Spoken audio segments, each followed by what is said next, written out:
Merci de nous rejoindre pour cette dernière partie de l'Africa Newsroom. Nous sommes toujours en compagnie de Karl Gaba, coordinateur du collectif Togo Debout, Daniel Togning, écrivain, et l'éditorialiste Gratien Rukindi-Kiza. Place à notre Zoom Société consacré aujourd'hui aux réfugiés soudanais présents en Égypte.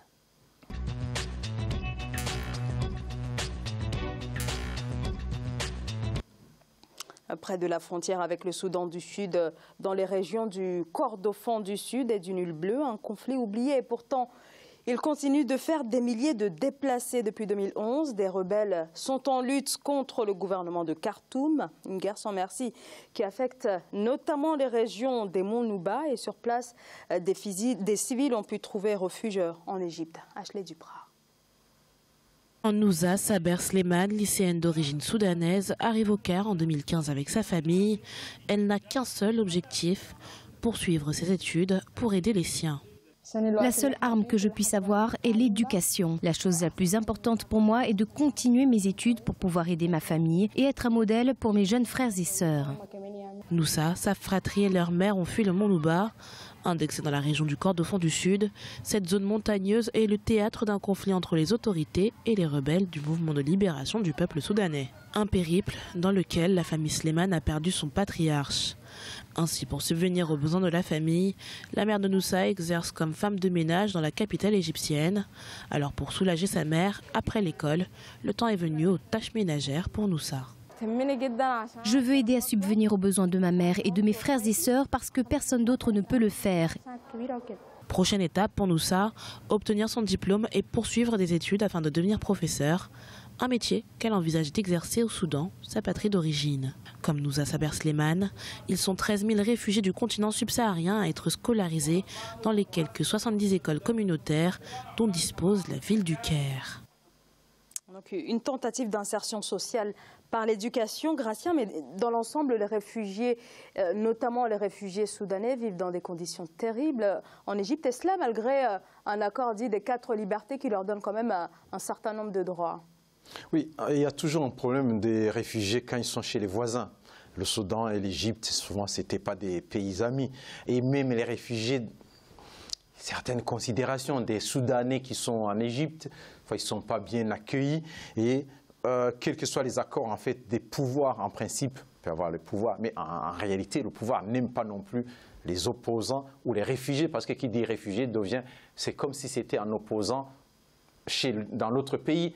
Et en Égypte aussi, c'est qu'ils ont des pouvoirs qui sont pas. Ils ont un pouvoir qui n'est pas très démocratique, qui se dit finalement, ces gens-là, s'ils sont formés, ils vont embêter le pays voisin, et en même temps, c'est des gens qui peuvent véhiculer d'autres idées. Mais en réalité, l'éducation, ou la seule façon de s'insérer, surtout quand on est jeune, il faut passer par l'éducation, suivre un autre système d'éducation si on veut rester dans le pays, parce que les façons d'enseigner aussi, la façon de travailler n'est pas la même, donc il va falloir étudier selon ce qui se passe dans ce pays, avoir un métier dans ce pays. La jeune fille parle de rentrer dans ce pays, bon. Ça, toujours, le réfugié, il pense toujours qu'il va rentrer le lendemain, mais en réalité, il passe 2 ans, 10 ans, voire toute la vie. Daniel Togning. Oui, c'est très bien que l'Égypte puisse former ces personnes-là. C'est vraiment louable, mais c'est une goutte d'eau vraiment dans la mer. Pourquoi? Parce que ces réfugiés, on sait que déjà, l'ensemble n'est pas très bien accepté en Égypte. Il ne faut pas se tromper. Il y en a qui sont violentés, par ailleurs. Et on sait aussi que le pays d'origine, le Soudan, est très instable et qu'il y a un conflit permanent entre les différentes populations soudanaises.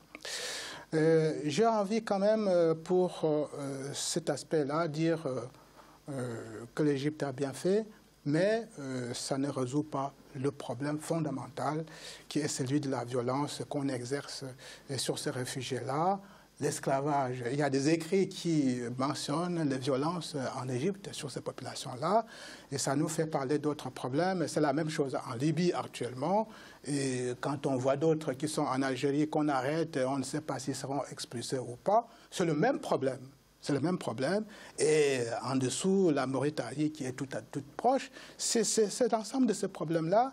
Et l'Égypte fait même mieux, parce qu'ailleurs, je ne crois pas qu'on leur donne cette éducation-là.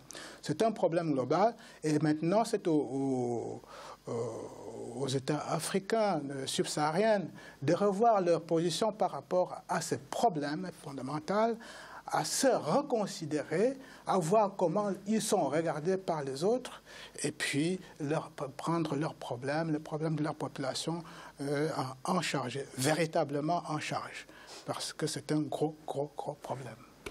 Vous venez de l'évoquer, en effet, l'Égypte commence à être un pays de départ pour les migrants. Les traversées s'opèrent sur des bateaux de fortune avec des passeurs en direction de l'Italie. Une nouvelle route donc tout aussi dangereuse que celle de l'Égypte.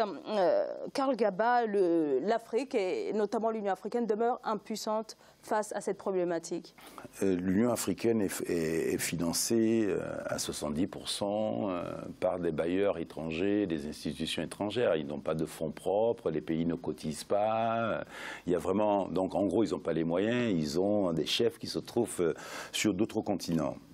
Donc la défaillance de l'Union africaine est patente sur tous les plans, l'éducation, l'économie, sur les droits intercommunautaires. Bon, il y a beaucoup à faire là-dessus.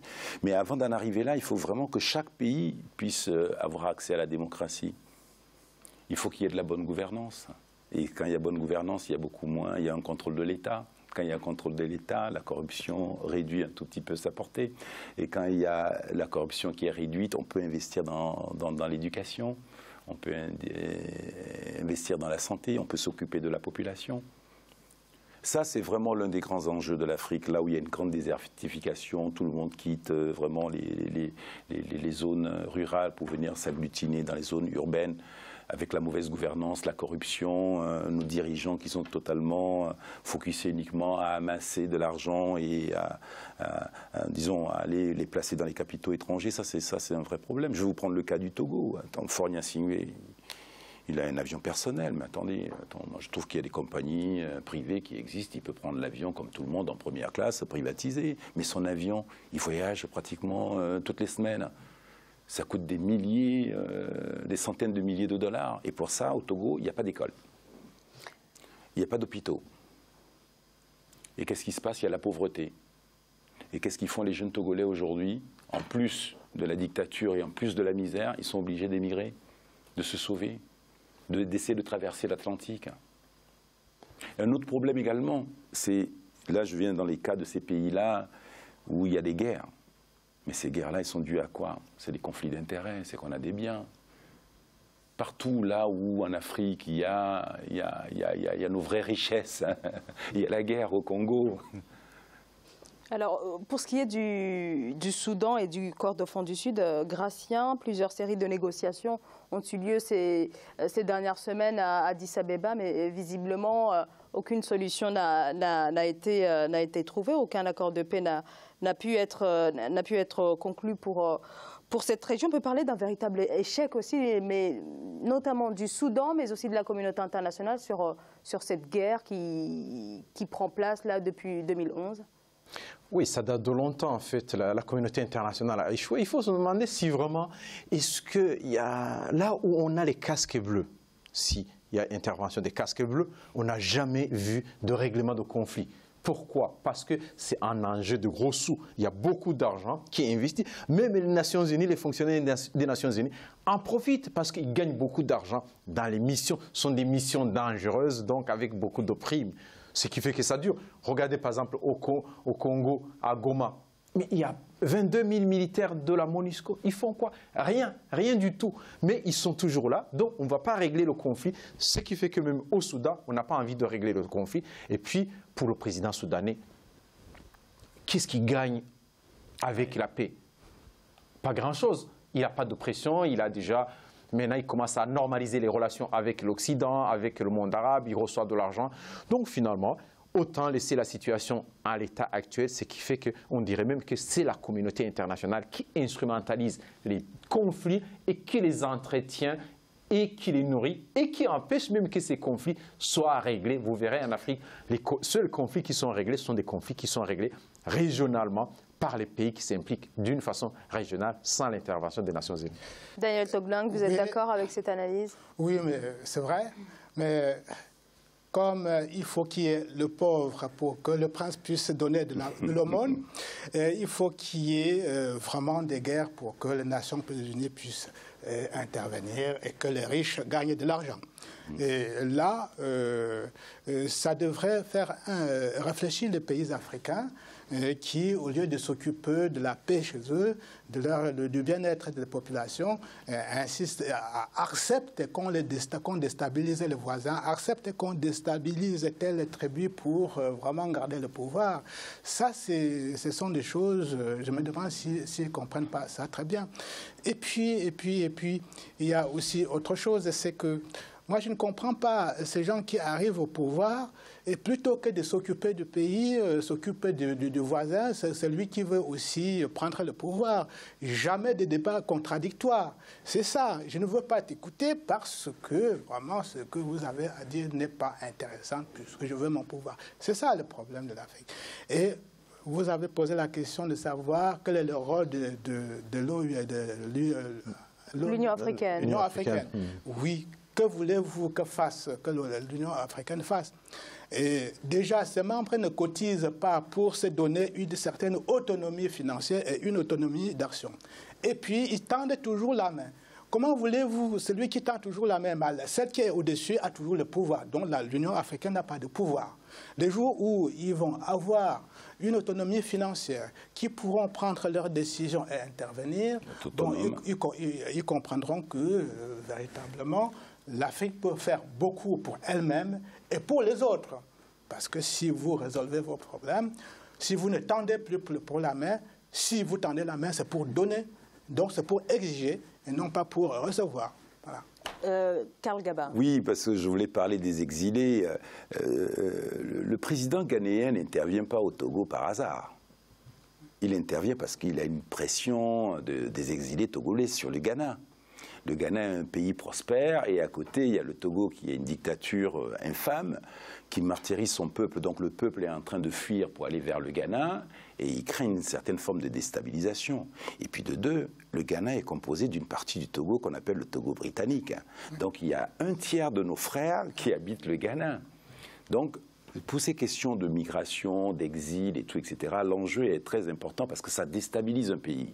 Et que le Ghanéen aujourd'hui, s'il vient être le, comment on appelle ça, le Kaiser du Togo, hein, je me le permets parce que Faure Gnassingbé est défaillant. Ouais.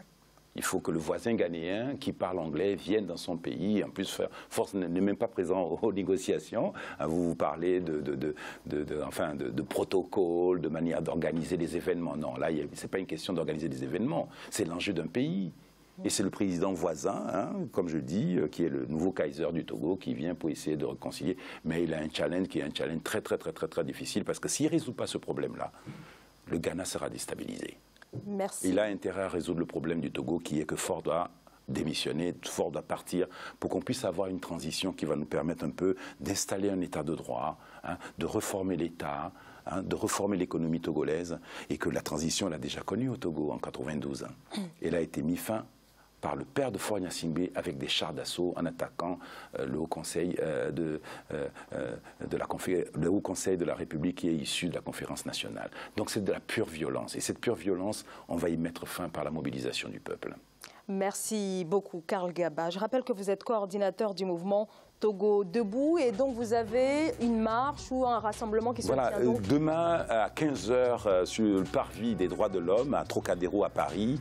On invite tous les Togolais de la diaspora, on invite également les panafricains, hein, parce qu'on est souvent avec des Gabonais, des Congolais, des Tchadiens, des Marocains, de venir nous rejoindre pour que notre voix porte, parce qu'on a besoin de faire entendre à la France, de ne pas laisser le Ghanéen dans la panade, parce que je crois que le jeu de la France est de laisser un peu le Ghanéen s'enliser dans les difficultés du Togo et que de laisser perdurer la France-Afrique. On a besoin de faire entendre notre voix auprès de la France et surtout d'envoyer un signal à nos compatriotes sur le terrain qui respectent la consigne de l'opposition qui leur demande de ne pas manifester. En tout cas, nous, Togo Debout, dans la diaspora, on va manifester jusqu'au départ de Faure Gnassingbé du pouvoir. Donc on a bien entendu votre appel. Samedi 24 à 15h, place des droits de l'homme, Trocadéro à Paris. Soyez nombreux. Je me tourne aussi vers Daniel Togning. Merci beaucoup d'avoir été sur ce plateau ce soir. Je rappelle que vous êtes écrivain.